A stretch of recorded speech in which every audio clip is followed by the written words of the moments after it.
A long time ago, in a Cineplex far, far away, Star Wars flickered on a screen in Seattle, and a young boy felt the thrill of a lifetime and the thrill of life itself. The year, 1977, I was 12 years old, the perfect age to experience this event. Do you remember? The music, the special effects. Luke Skywalker and Princess Leia. C-3PO and R2-D2 with that hologram that led them to Jedi Master Obi-Wan Kenobi. To Tatooine and that amazing bar where they met Han Solo, got on the Millennium Falcon, and yes, jumped into hyperspace. And I don't know about you, but we roared in the theater when that happened. Not like a little Wookiee roar. No, we roared because we'd never seen anything like it.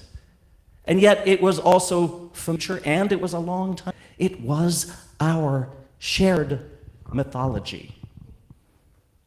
I was obsessed. I had Star Wars action figures, the little X-Wing fighter set. I had Star Wars pajamas and books, and I joined the Star Wars Space Club with a membership card signed by Luke Skywalker himself. Yeah, I was pretty special. Yeah.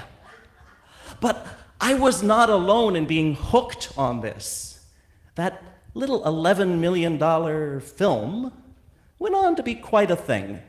That thing no one wanted to invest in. But one studio did. And then later, Disney had to buy it for $4 billion because they passed up on it the first chance. It's become a phenomenon. It changed cinema, has inspired millions of people across the globe for generations. Now, I believe its success lies ultimately in the story. When life gets tough, we long for a narrative that will provide it. And by the mid-70s, let's remember, after everything we'd been through as a nation, from Vietnam to multiple assassinations and Watergate, people were eager for a new hope. And this film delivered.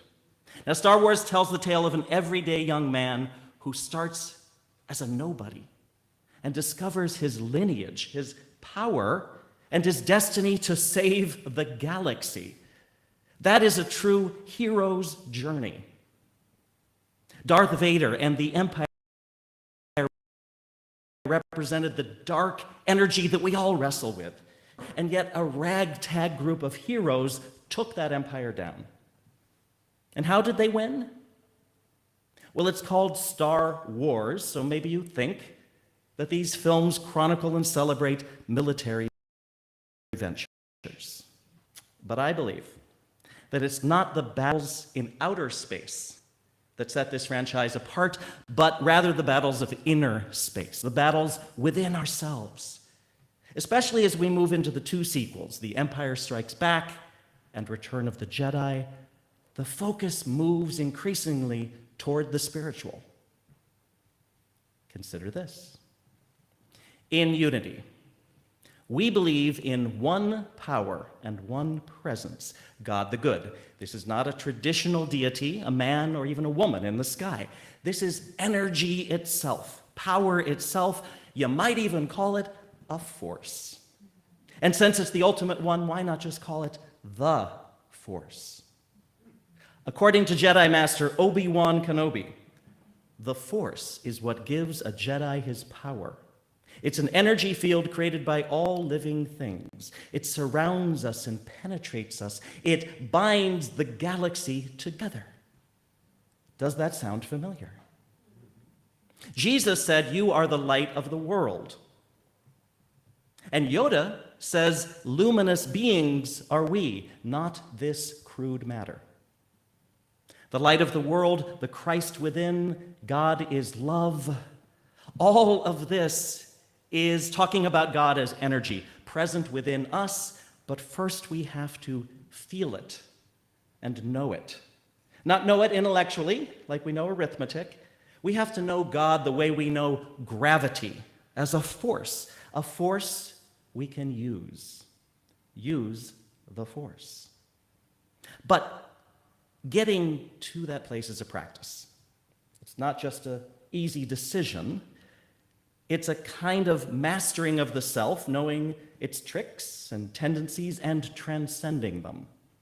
The Buddha, the Bhagavad Gita, the Tao Te Ching all speak of conquering the self.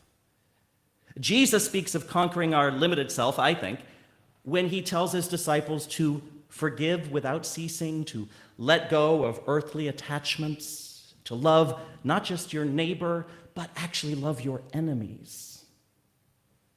In the Star Wars movies, especially The Empire Strikes Back, Luke enters a kind of spiritual boot camp to transcend his limited ways and radically shift his relationship with reality. Yoda tells him, "You must unlearn what you have learned." And he begins to teach him the way of the Jedi, which really could be called the way of the Christ, the Buddha, or the Tao, or many other names. Now, if you remember, Yoda has got Luke levitating rocks, flipping, kind of flying through the air, defying gravity, literally. But when he tells Luke to levitate his spaceship out of the swamp, Luke really tries and fails, saying it's impossible. So Yoda, who's around 2 feet tall and 900 years old, concentrates and causes this enormous spaceship to float over to the shore. Well, amazed, Luke says, "I can't believe it." To which Yoda responds, "That is why you fail."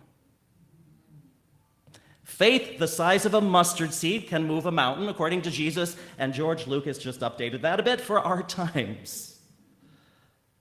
And as a child, this was probably my first exposure to this unity concept. We shape our experience by what we believe. I can't believe it. That is why you fail. And if we stay with it, with this school of practical Christianity, this Jesus or Jedi boot camp, a new us emerges, doesn't it? But it's not always easy. Unlearning what we've learned. Yoda says, train yourself to let go of everything you fear to lose, which is detachment, a classic Buddhist concept. If we identify with our possessions, with the material world, we can forget our true nature. And so it's easier for a camel to go through the eye of a needle than for a rich man to enter heaven, because attachment to things weighs his consciousness down. Inner attachment, over and over in self-mastery. In the way of the Jedi or Buddha or the Christ, we come across certain inner tendencies, things like greed and jealousy, wishing ill on our fellow human beings. In unity, we speak of the ego, that part of us that believes in the illusion of separation and doubles down on it. Well, rather than speak of the ego or the devil, Star Wars speaks of the dark side of the Force, which, if you think about it, is a really unity way of putting it. Because after all, if there's only one power and one presence, you can't say this is God and this isn't. It's all still somehow God. So speaking of the one power, the one force as having a dark side makes sense. It's vibrating at a very low rate, perhaps. If we are luminous beings, or if, as Jesus said, we are the light of the world, then moving away from that, forgetting our nature as light, moves us toward the darkness. What is the dark side? Yoda tells us fear is the path to the dark side. Fear leads to anger. Anger leads to hate. Hate leads to suffering. When we forget, we move into the illusion of darkness. Fear, anger, greed, and hatred, these can capture us for decades. Whole nations, civilizations are lost in terror, rage, avarice, revenge. Sometimes we see this today, don't we? But we don't have to look at the world out there to see it. We can see it in our own lives. Now, perhaps we think, come on, my little piece of the universe isn't that important compared to the fear, anger, and hatred of the world at large. But in unity, we take responsibility for self-mastery, and we sing what? Let there be peace on earth, and let it begin with me, with each of us. We like to think, I certainly like to think, come on, I'm doing fine. I can coast. I may struggle with some issues, but I'm certainly no Darth Vader. True. None of us is literally Darth Vader. I doubt anyone here has exploded a planet lately. But here's where Star Wars gets really interesting. In the first movie, Star Wars: A New Hope, released in 1977, Darth Vader is a classic villain. It's good versus evil, and there was never a better embodiment of pure evil than Darth Vader. But in the sequel, The Empire Strikes Back, released in 1980, the plot thickens and gets much more interesting from a spiritual perspective. Yoda, who we meet in this film, sends Luke on a kind of quest into a dark and mysterious cave. Luke asks, "What's in the cave?" And Yoda replies, "You will find what you bring in." Seeing that Luke has his lightsaber, Yoda tells him, "You will not need your weapons." But Luke ignores this advice because he's kind of a brat at that point. And so, since you only find what you bring in, and Luke brings in weapons, he meets a vision of Darth Vader. He imagines he will need his weapons, so of course he does need them, and the cave provides a duel.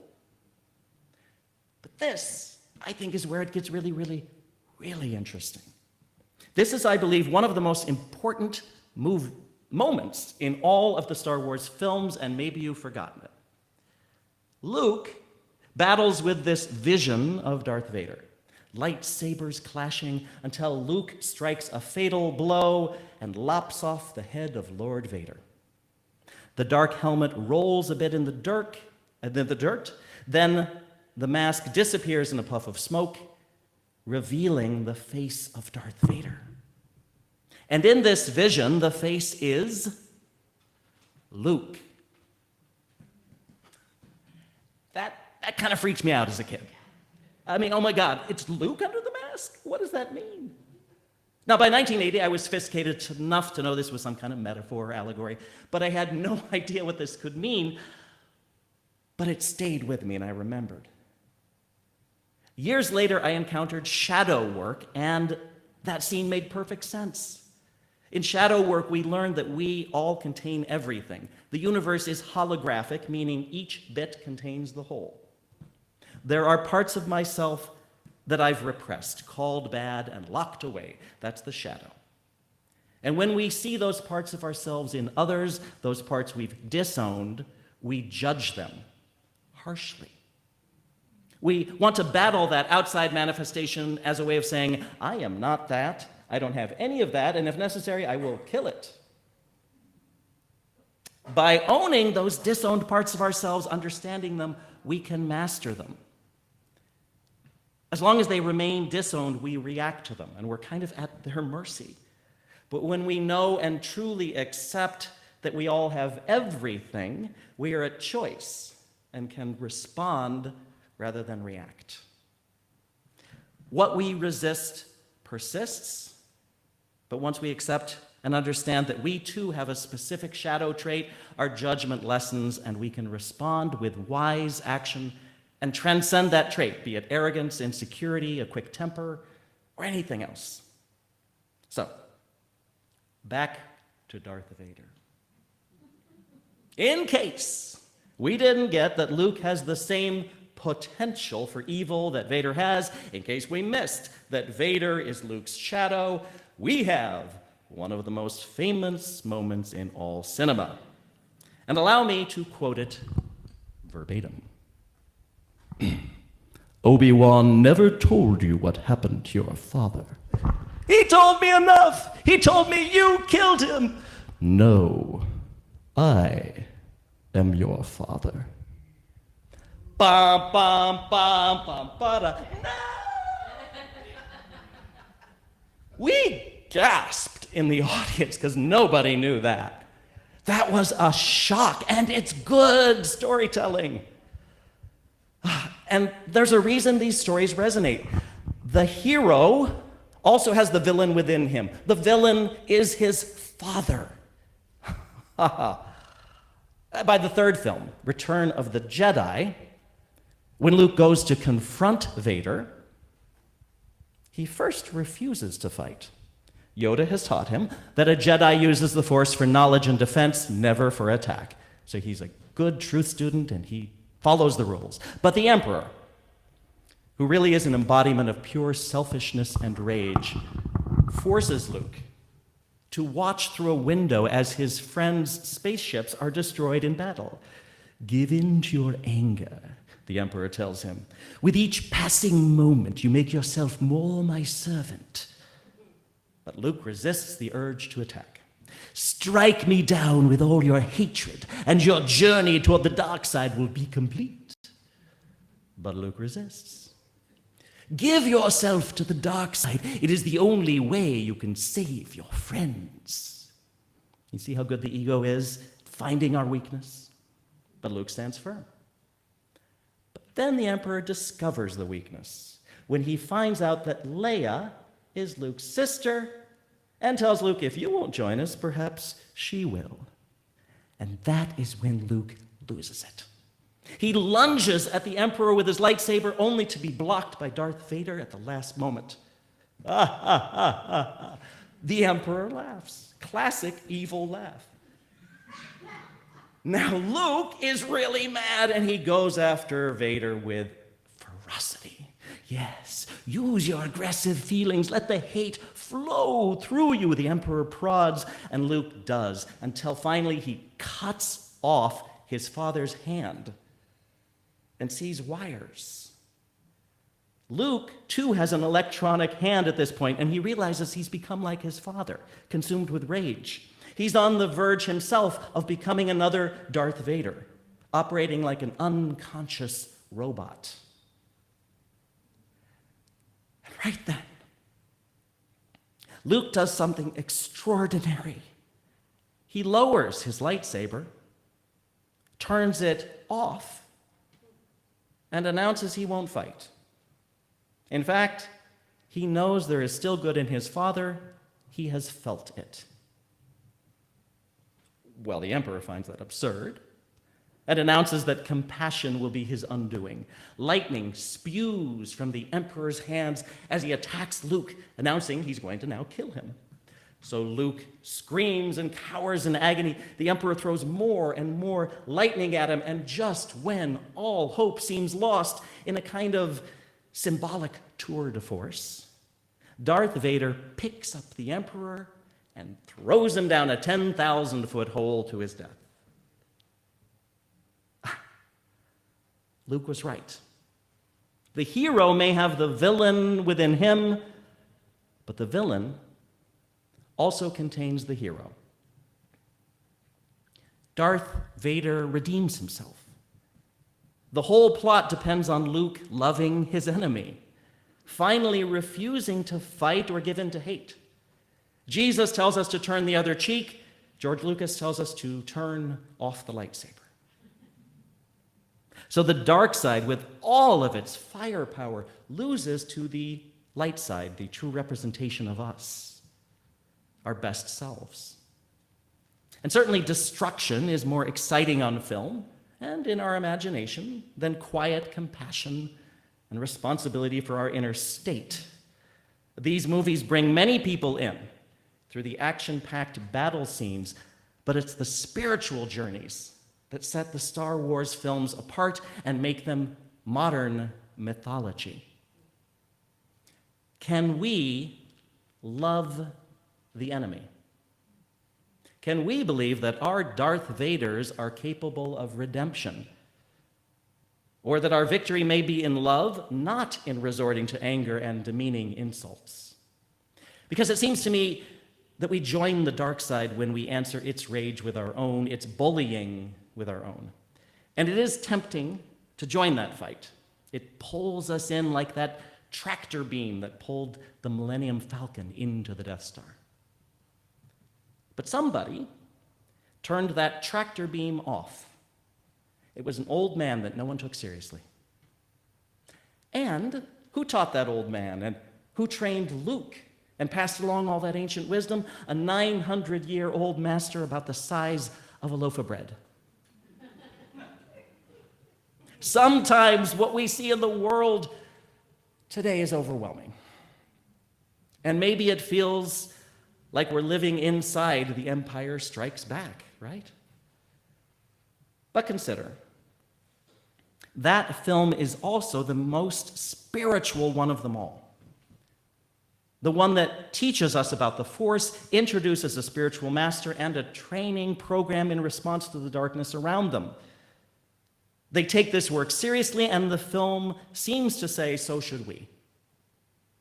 So remember, the dark times bring out teachers like Yoda and motivate us onto the spiritual path.